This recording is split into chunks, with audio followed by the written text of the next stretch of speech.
Hearing ہوگی، عدالت لگے گی جیل میں، تو وہ پتہ نہیں کوئی صحافی ان سے پوچھتا ہے کہ نہیں پوچھتا، پوچھے گا تو ان کا کیا رسپانس ہوگا، جواب دیں گے بھی کہ نہیں دیں گے۔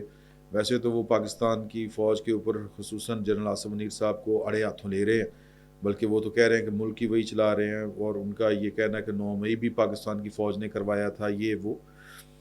تو پھر وہ کیا جواب دیتے ہیں اللہ بہتر جانتا ہے، کیا نہیں دیتے، لیکن ابھی تک تو پاکستان کی فوج سے متعلق ان کے سیاسی نظریات کیا ہیں اور انتظامی سطح کے اوپر وہ جنرل عاصم منیر صاحب کو ہی ہر کام کے لیے مورد الزام ٹھہرا رہے ہیں۔ تو یہ بالکل چیپٹر ایک علیحدہ سے ہے۔ پھر اسی دوست نے مجھے کہا کہ یار کہ نواز شریف صاحب کی طرف سے کوئی بیان آیا؟ میں نے کہا کہ نہیں۔ انہوں نے کہا کہ جو سسٹم کا حصہ لوگ ہیں، مریم بی بی، ان کی طرف سے کوئی رسپانس آیا؟ میں نے کہا نہیں۔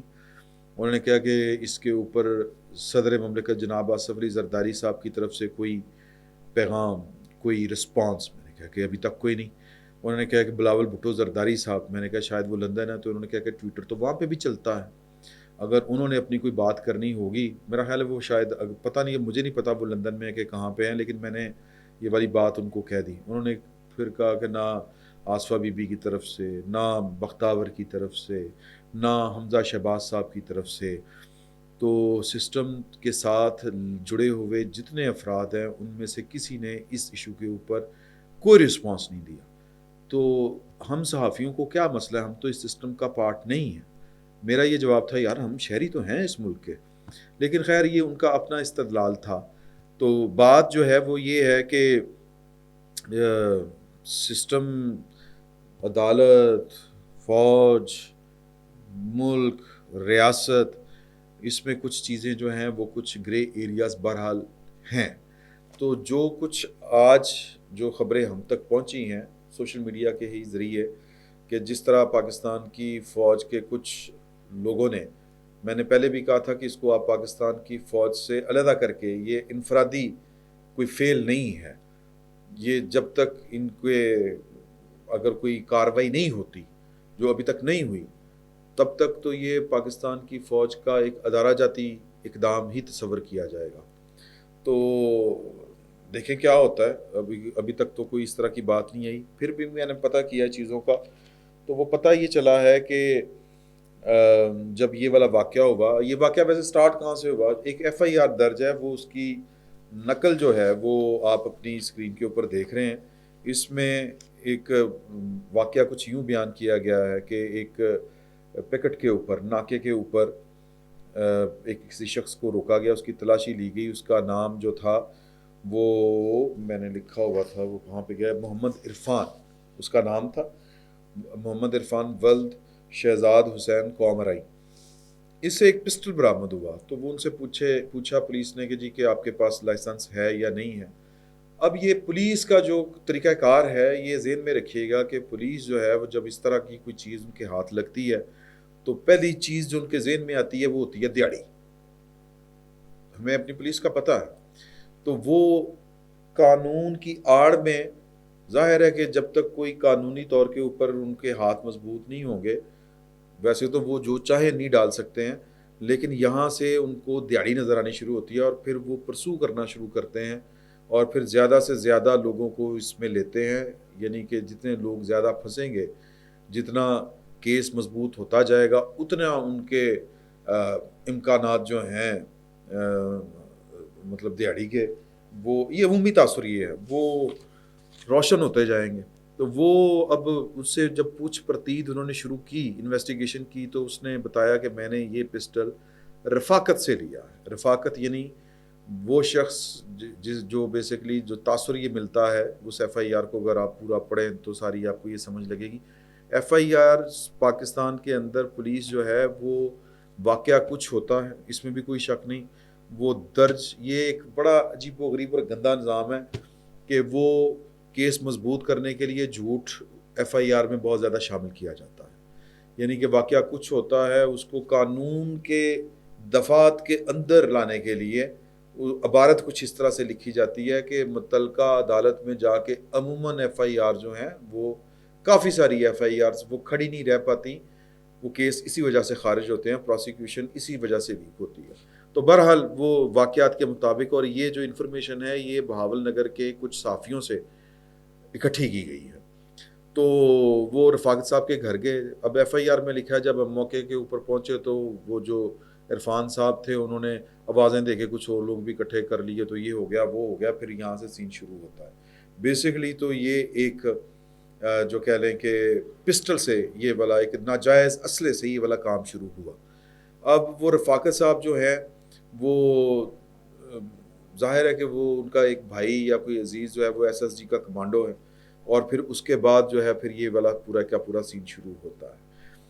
فوج کی طرف سے یعنی کہہ لیں کہ کسی نہ کسی لیول کے اوپر یہ بات آئی جی پنجاب کے نوٹس میں لائی گئی، یہ ہائی لیول کے اوپر یہ والی جو ہے بات ان کے نوٹس میں لائی گئی.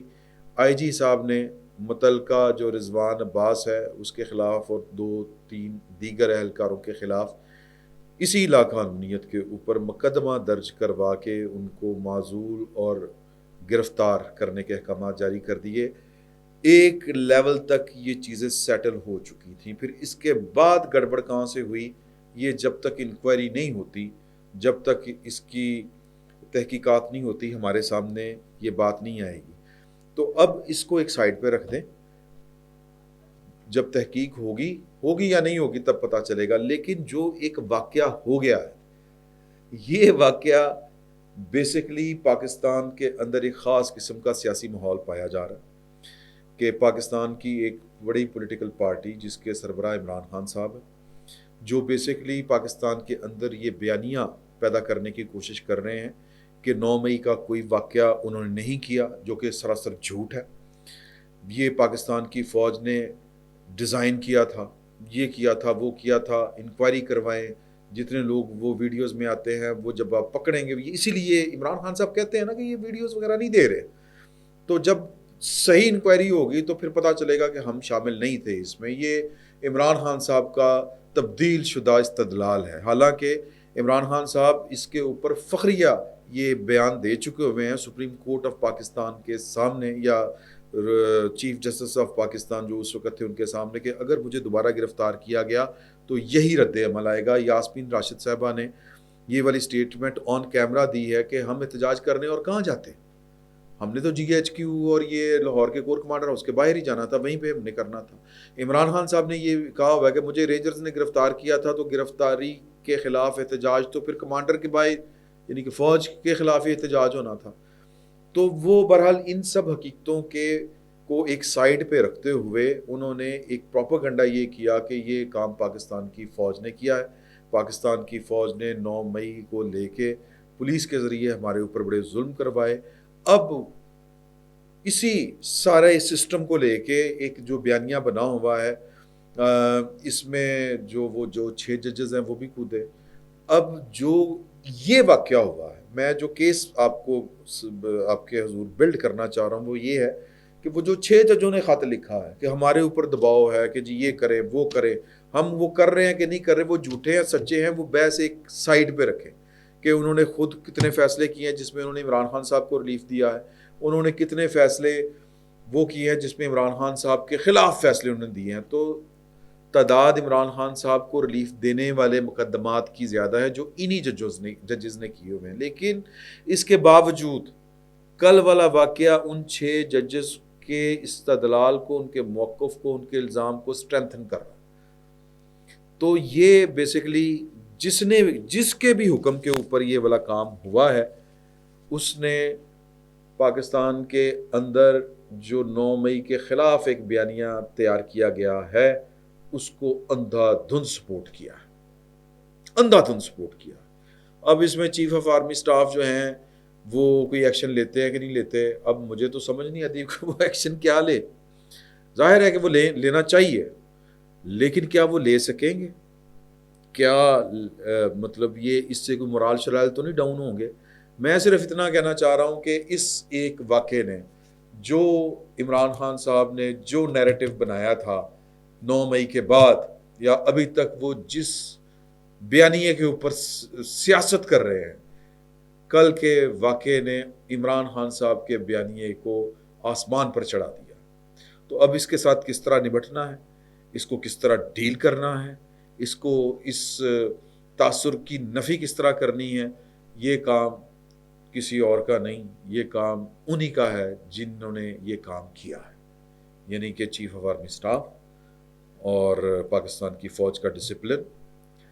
وہ اب میں تو اگر سمجھیں تو مجھے تو لگتا ہے کہ بہت سارے کام اس طرح کے ہوتے ہیں جو آپ کر کے بھی نہیں کر پاتے ہوتے۔ ایک جس کو کہتے ہیں نا پیئرس پریشر کہہ لیں، پیئرس پریشر، یا ایک جو روایت چلی آتی ہے فوج کی کہ فوج کا تاثر، مورال، پتہ نہیں کیا کیا کچھ، بہرحال اس کا سیاسی طور کے اوپر پاکستان کی فوج کو، پاکستان کی پالیٹکس کے اندر جو بھی ان کو گھسیٹ رہا ہے یا وہ گھسیٹے جا رہے ہیں، یہ جو کچھ بھی ہے، میں اس کے اوپر زیادہ بات نہیں کرنا چاہتا، اس کا نقصان ہوا ہے۔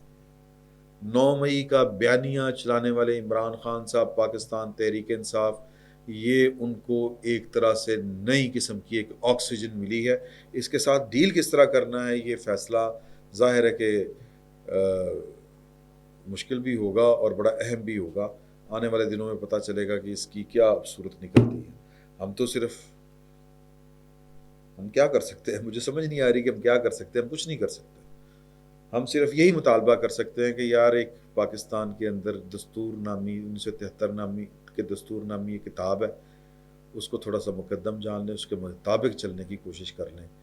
ہو سکتا ہے کہ یہاں پر چیزیں ٹھیک ہو جائیں، ادروائز تو مائٹ از رائٹ والا جو فارمولا ہے وہ تو اس ملک کا بیڑا غرق کر دے گا۔ باقی کچھ نہیں کہا جا سکتا، بڑی عجیب سی کیفیت ہے۔ فی الوقت اتنا ہی، بہت بہت شکریہ۔